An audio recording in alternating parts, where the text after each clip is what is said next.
Hi everyone. This evening we will read together Le Petit Prince de Antoine de Saint-Exupéry. Chapitre 1. Lorsque j'avais 6 ans, j'ai vu, une fois, une magnifique image dans un livre sur la forêt vierge qui s'appelait Histoire vécue. Ça représentait un serpent boa qui avalait un fauve. Voilà la copie du dessin. On disait dans le livre, les serpents boa avalent leur proie tout entière, sans la mâcher. Ensuite, ils ne peuvent plus bouger et dorment pendant les 6 mois de leur digestion. J'ai alors beaucoup réfléchi sur les aventures de la jungle et, à mon tour, j'ai réussi, avec un crayon de couleur, à tracer mon premier dessin. Mon dessin numéro 1, il était comme ça. J'ai montré mon chef-d'œuvre aux grandes personnes et je leur ai demandé si mon dessin leur faisait peur. Elles m'ont répondu « Pourquoi un chapeau ferait-il peur ?» Mon dessin ne représentait pas un chapeau. Il représentait un serpent boa qui digérait un éléphant.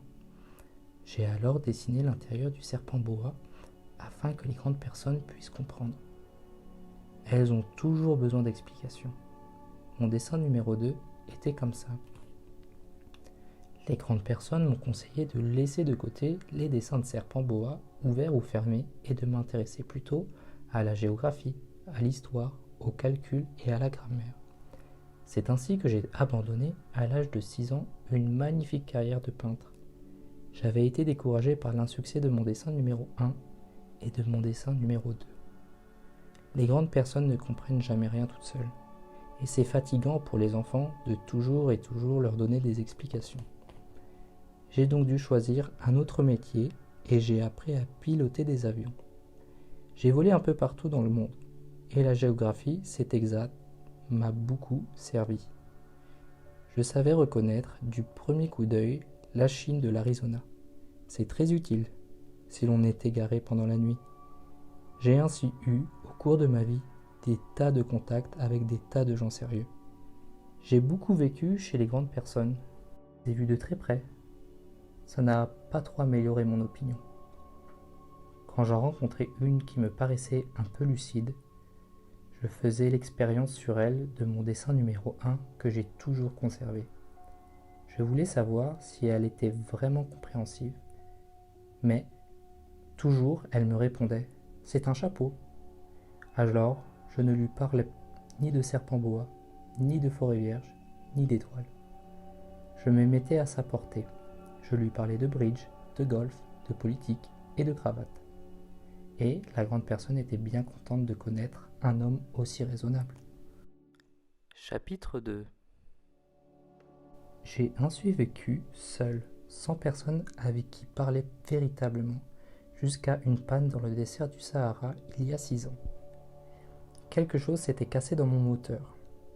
Et comme je n'avais avec moi ni mécanicien, ni passager, je me préparais à essayer de réussir tout seul une réparation difficile.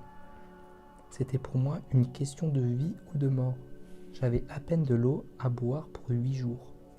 Le premier soir, je me suis donc endormi sur le sable à 1000 milles de toute terre habitée. J'étais bien plus isolé qu'un naufragé sur un radeau au milieu de l'océan. Alors vous imaginez ma surprise au lever du jour quand une drôle de petite voix m'a réveillé. Elle disait « S'il vous plaît, dessine-moi un mouton. »« Hein ? Dessine-moi un mouton !» J'ai sauté sur mes pieds comme si j'avais été frappé par la foudre. J'ai bien frotté mes yeux, j'ai bien regardé, et j'ai vu un petit bonhomme tout à fait extraordinaire qui me considérait gravement. Voilà le meilleur portrait que, plus tard, j'ai réussi à faire de lui. Mais mon dessin, bien sûr, est beaucoup moins ravissant que le modèle. Ce n'est pas ma faute. J'avais été découragé dans ma carrière de peintre par les grandes personnes à l'âge de 6 ans, et je n'avais rien appris à dessiner, sauf les boas fermés et les boas ouverts. Je regardais donc cette apparition avec des yeux tout ronds d'étonnement. N'oubliez pas que je me trouvais à 1000 milles de toute région habitée.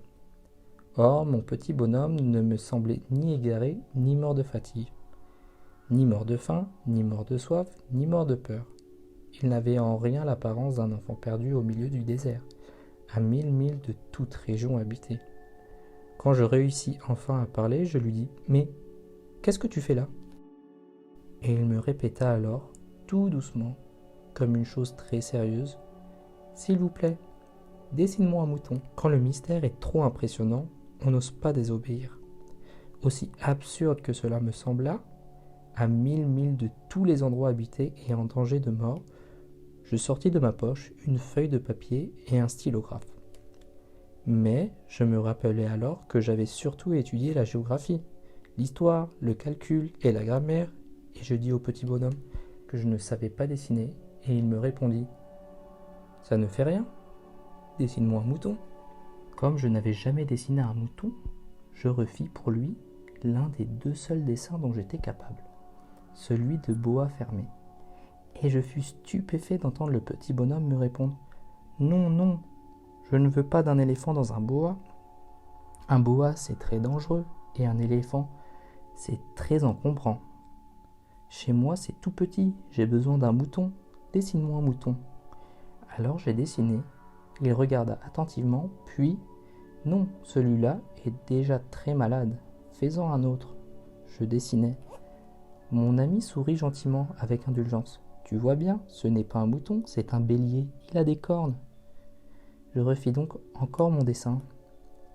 Il fut refusé comme les précédents. Celui-là est trop vieux. Je veux un mouton qui vive longtemps. Alors, faute de patience, comme j'avais hâte de commencer le démontage de mon moteur, je griffonnai ce dessin-ci. Et je lançai. Ça, c'est la caisse. Le mouton que tu veux est dedans. Mais je fus bien surpris de voir s'illuminer le visage de mon jeune juge. C'est tout à fait comme ça que je le voulais. Crois-tu qu'il faille beaucoup d'herbe à ce mouton ? Pourquoi ? Parce que chez moi, c'est tout petit. Ça suffira sûrement, je t'ai donné un tout petit mouton. Il pencha la tête vers le dessin. Pas si petit que ça. Tiens, il s'est endormi. Et c'est ainsi que je fis la connaissance du petit prince.